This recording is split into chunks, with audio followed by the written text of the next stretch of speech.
Good morning students. आज मैं आप लोगों के लिए क्लास 12th के चैप्टर 3 के आव्यूह यानी मैट्रिक्स के बारे में बता रही हूँ। उसी के ही क्वेश्चन सॉल्व करवाऊँगी, ठीक है।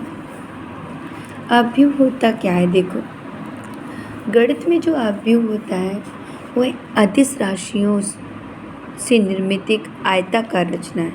कैसी रचना है? आयताकार रचना है। गणित में आव्यूह एक अदिश राशियों से निर्मित एक आयताकार रचना है। यह वर्ग के रूप में भी हो, वर्ग आव्यूह भी हम इसे कह सकते। देखो, पंक्ति आव्यूह क्या होता है? ये जैसे जब भी हम इनको लिखते हैं तो ये A11, A12, A13, A21, A22, A23, मतलब इस तरीके से लिखते हैं। ये क्या है? हमारी रो, इसको हम कहते हैं पंक्ति। क्या कहते हैं हम इसे? हैं पंक्ति। और ये क्या है? हमारे कॉलम, जिसे हम कहते हैं स्तंभ। क्या कहते हैं हम इन लोगों को? स्तंभ। यानी जब हम इसको लिखते हैं तो इस क्रम में लिखते हैं AM × N। जो हमारी मैट्रिक्स है M × N। M क्या होती है? रो की संख्या, और N क्या होती है?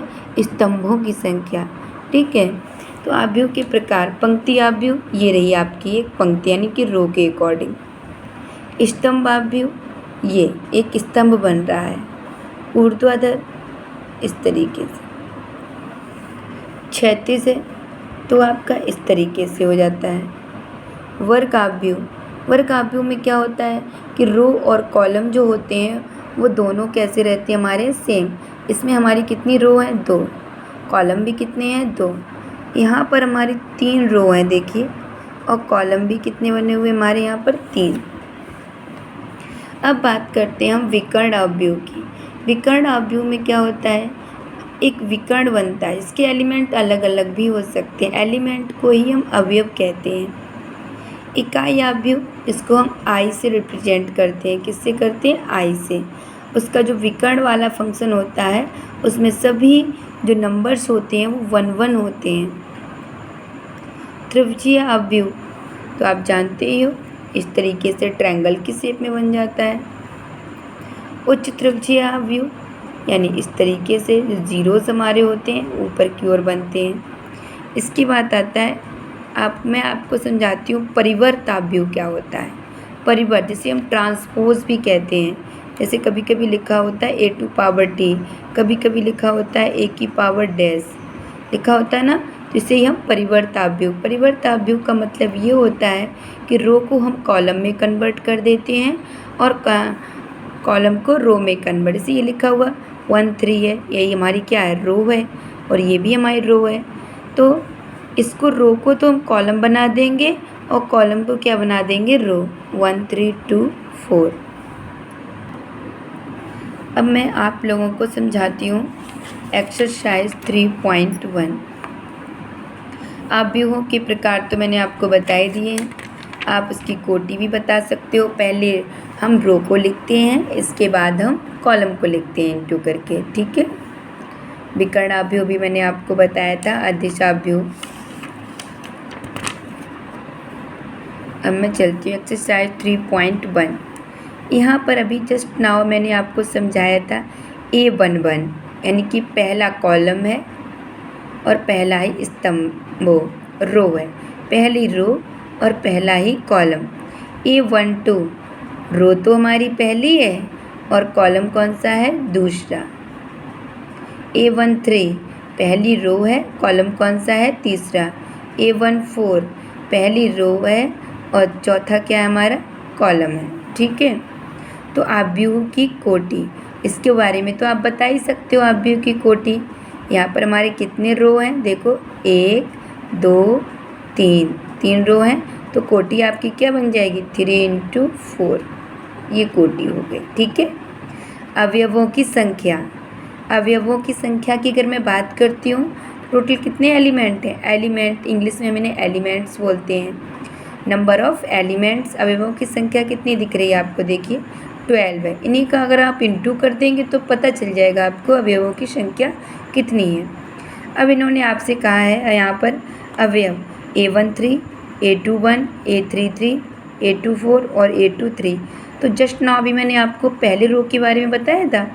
अब A13 कहाँ होगा? ये पहला रो है और तीसरा कौन सा है इसका? कॉलम। अब बात करते A21, इसका मतलब दूसरी तो रो है और पहला क्या है हमारा? कॉलम। दूसरी तो ये रो हो गई आपकी, पहला कॉलम ये वाला। तो आप इस तरीके से ये वाला क्वेश्चन भी कर सकते हो।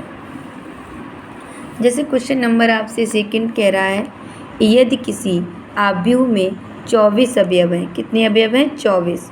तो इसकी संभव कोटियाँ होंगी। अब इसके बारे में आपको ज़रा बता दूं कि हमारी रो अकेली भी हो सकती है और 24 उसमें क्या हो सकते हैं? स्तंभ हो सकते हैं। यानी हम इसको लिख सकते हैं इस बेस से। देखो 1 × 24 या 2 × 12 भी लिख सकते हैं, 3 × 8 लिख सकते हैं, 4 × 6 लिख सकते हैं, 6 × 4 लिख सकते हैं, 8 × 3, 12 × 2, 24 × 1। क्वेश्चन ये कह रहा है आपसे यहाँ पर आगे, यदि इसमें 13 अवयव हों, एलिमेंट्स हमारे कितने हो? 13, तो कोटियाँ क्या होंगी? तो आपको पता ही है, हम 13 कैसा नंबर आपका है? प्राइम नंबर है ऐसे। तो 13 में किसी के फैक्टर तो होते नहीं हैं, लेकिन 1 का तो ज़रूर होता है। 13 × 1, 1 × 13। ठीक है। इसी प्रकार से आप लोग का जो क्वेश्चन ये थर्ड वाला है, सेम प्रोसेस में आप लोग कर सकते हो। किसी बच्चे को कुछ भी प्रॉब्लम होती है तो आप मुझसे पूछ सकते हो। अब बात करते हैं 2 × 2 आव्यूह। 2 × 2 का मतलब क्या है? 2 ही रो होंगी और 2 ही कॉलम होंगे। A = आपको दे रखा है AIJ की रचना की, जिसकी अवयव निम्नलिखित प्रकार से प्रदत्त हैं। मतलब फर्स्ट कंडीशन में आपसे कहा गया है AIJ I + J का होल स्क्वायर अपॉन 2। तो मैं बेटा आपको लोगों को सभी को एक बात समझा दूँ कि इसमें कौन सी हमारी कंडीशन बनेगी। देखिए AIJ तो A11 लिखेंगे तो I भी हमारा 1 है, J भी हमारा 1 है। I क्या होता है? हमारा रो के नंबर होता है और J किसका नंबर होता है? कॉलम का। तो इस तरीके से आप सॉल्व कर सकते हो। फिर इसके आफ्टर A12 निकालना है, इसके आफ्टर A21, क्योंकि दूसरा तो रो स्टार्ट हो जाएगा, फर्स्ट कॉलम A22। ये हम यहाँ पर लिखेंगे अपना 2 × 2 कोटि का आव्यूह। आप यहाँ पे लिखो कि 2 × 2 कोटि का आव्यूह। 2 A11 है, A12 लिख देंगे, A21 लिखेंगे और यहाँ पर A22। ठीक है। यदि किसी को भी कोई प्रॉब्लम लगती है तो आप लोग मुझसे पूछ सकते हो। तो आप यहाँ पर ये वाला क्वेश्चन भी आप इसी तरीके से सेम कर सकते हो। अब बात करते हैं 3 × 4 का। इसका मतलब क्या हुआ कि हमारी रो कितनी है? 3 है और कॉलम कितने हैं? 4। तो आप लोग कर सकते हो ना इस क्वेश्चन को। निम्नलिखित समीकरणों में x, y तथा z के मान ज्ञात कीजिए। x की जगह पर कौन लिखा हुआ है बताओ? यहाँ पर 1। y की जगह पर कौन लिखा है? 4। z की जगह पर कौन आ जाएगा? 3। सेम इसमें आ जाओ। x + y के इक्वल हम किसको लिख देंगे? 6 को। और y + z के इक्वल किसको लिखेंगे? 5 को। तो z की वैल्यू हमारी क्या निकल के आएगी? 0। देखो मैं थोड़ा ये सॉल्व कर देती हूँ क्वेश्चन को।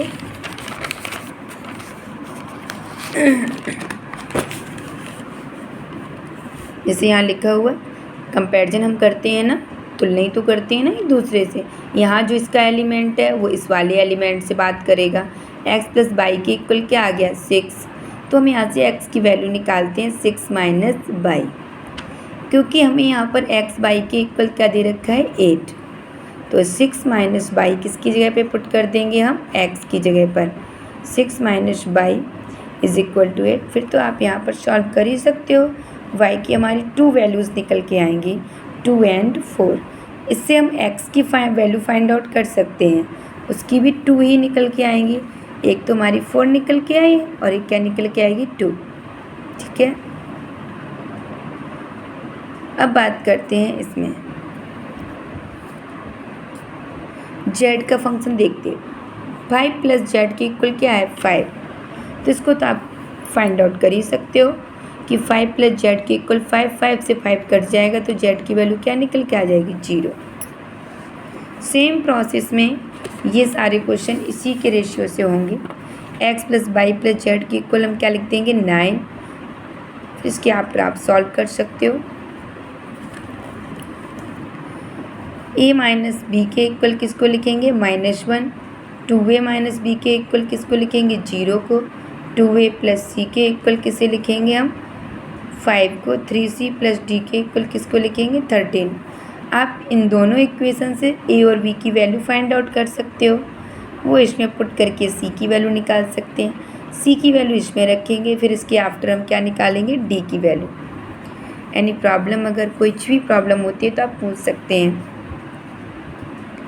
फिर एक वर्गाव्यूह है। अभी जस्ट नाउ मैंने आप लोगों को समझाया था कि वर्गाव्यूह स्क्वायर मैट्रिक्स क्या होती है हमारी। उसके मतलब ये होता है कि रो और कॉलम जो होते हैं वो दोनों सेम रहते हैं, ठीक है। इसलिए m और n हमारे क्या हो जाएंगे इक्वल। ये तो सेम प्रोसेस में आप सॉल्व कर सकते हैं। अगर वैल्यूज हर जगह से सेम निकलती है तब तो ये संभव है, वैल्यू सेम नहीं निकलती है तो ये संभव नहीं है। 3 × 3 कोटि के ऐसे अवयवों की कुल कितनी संख्याएं होंगी। देखो 3 × 3 कोटि, तो अवयवों की संख्या कितनी हमारी हो जाएगी टोटल 9। अवयव कितने हो जाएंगे 9। अब उसने ये कह दी, यहाँ पर एक शर्त रखी हुई है, प्रत्येक प्रविष्टि 0 या 1 हो। प्रत्येक प्रविष्टि हमारी कितनी होनी चाहिए 0 या 1। तो आपको बेटा मैं एक फॉर्मूला समझा दूँ। आप लोगों ने संचय क्रमचय में पढ़ा होगा एक फॉर्मूला 2 की पावर n, क्योंकि एलिमेंट हमारे पास कितने हैं 2। कितने एलिमेंट हैं n 2, और अवयव कितने हमारे टोटल मिलकर के हो रहे हैं 9। तो यहाँ पर 2 की पावर कितना हो जाएगा 9। इस तरीके से जब आप इसे सॉल्व करेंगे तो 512 निकल के आएगा। कितना निकल के हमारा आएगा 512। आप लोगों को हमारी वीडियो कैसी लगी इसके बारे में आप लोग हमें ज़रूर बताएं।